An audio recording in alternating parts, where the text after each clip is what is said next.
Olá, sou o pastor Ailton Alves. Vamos ao despertar com a palavra de hoje, os privilégios da comunhão. Mas Pedro, fazendo sair a todos, pôs-se de joelhos e orou. E voltando-se para o corpo, disse: Tabita, levanta-te.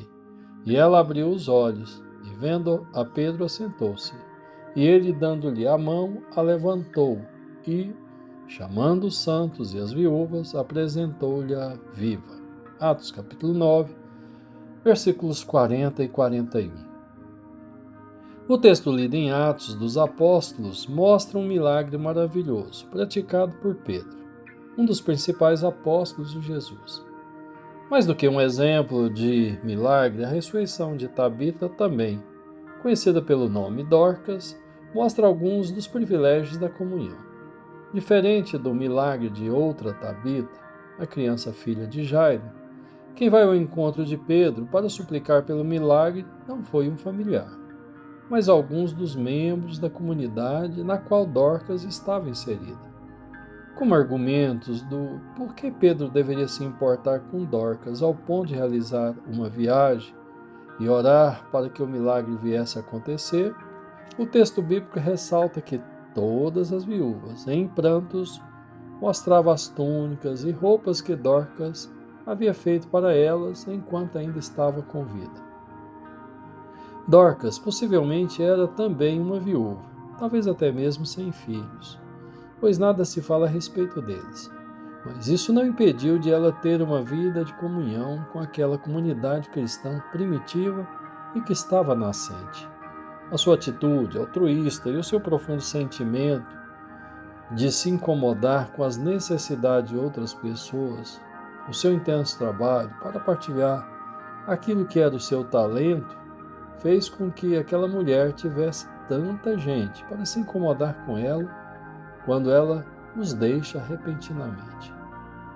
É cada vez maior no Brasil e no mundo inteiro o número de pessoas idosas que ficam relegadas ao esquecimento e à solidão, mesmo tendo tido uma vida familiar e profissional ativa. Certa vez ouvi falar da história de um idoso nos Estados Unidos, que estava vivendo uma vida de abandono e solidão, mesmo morando a apenas alguns quarteirões de um de seus filhos. Contou ele que havia mais de 2 anos que o seu filho não o visitava.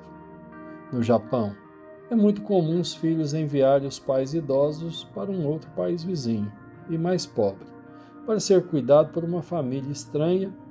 Em compensação, recebe uma quantia, muitas vezes da aposentadoria daquele idoso. Nenhuma pessoa precisa viver na solidão e no abandono, pois mesmo que a família venha a falhar, a comunidade cristã deverá estender as mãos do socorro e da comunhão. Porém, precisamos entender que haveremos de colher daquilo que semeamos. Dorcas semeou abundantemente amizade, socorro e comunhão. Então foi também isso que colheu. Ninguém precisa sentir-se constrangido de receber daquilo que já doou tantas vezes. As visitas aos enfermos, as palavras de conforto e consolo no dia da aflição, a mão estendida ao necessitado, uma palavra de consolo e conforto no dia da perda de um ente querido, um pão quentinho e o braço amigo para se apoiar. Essa é a verdadeira religião de Jesus. Que tal vivê-la com mais intensidade? Gostaria de orar por mim e por você, que precisamos tanto sermos convencidos pelo Espírito Santo de Deus a vivermos em comunhão, pois esse é um dos principais privilégios da vida cristã. Oremos.